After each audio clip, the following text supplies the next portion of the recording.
आज माझा भारतीय जनता पार्टीमध्ये प्रवेश झाला। माझा आदराने या ठिकाणी प्रवेश झाला, त्यामुळे मी भारतीय जनता पार्टी आणि देवेंद्र फडणवीस साहेब यांचा मी मनपूर्वक या ठिकाणी आभार मानतो की गिरीश भाऊ खऱ्या अर्थाने संकट मोचन आहे आणि त्यांच्याकडे आपत्ती व्यवस्थापनाचं काम आहे आणि आपत्ती आली त्याचं ते मार्ग काढतात आणि मार्ग काढतात।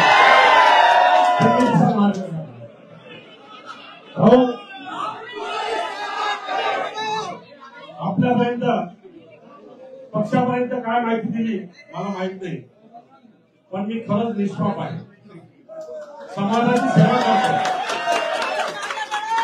समाजासाठी झटतो।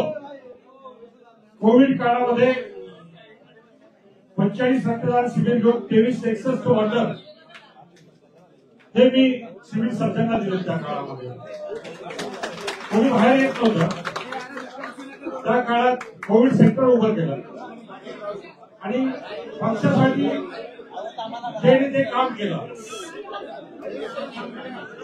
परंतु अचानक व्यक्तीने हाला घातला आणि माझ्यावरती कारवाई केली। ज्या पक्षाने माझा अनादर केला त्या पक्षाला मी सांगू इच्छितो की महापालिकेच्या निवडणुकीमध्ये दूध का दूध पाणी का पाणी होईल।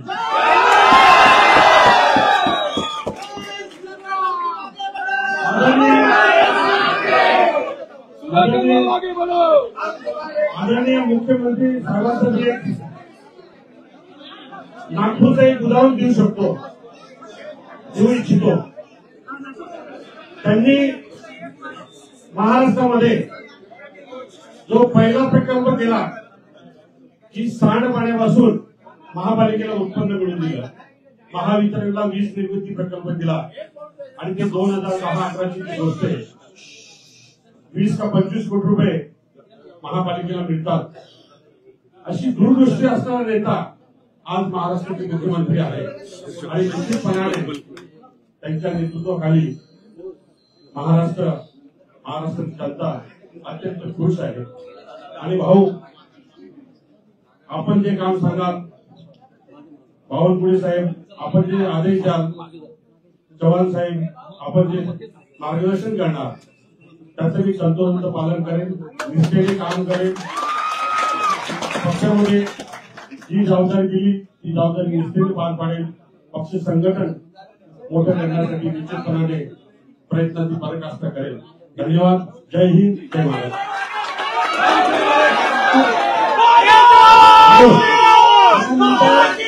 Thank you.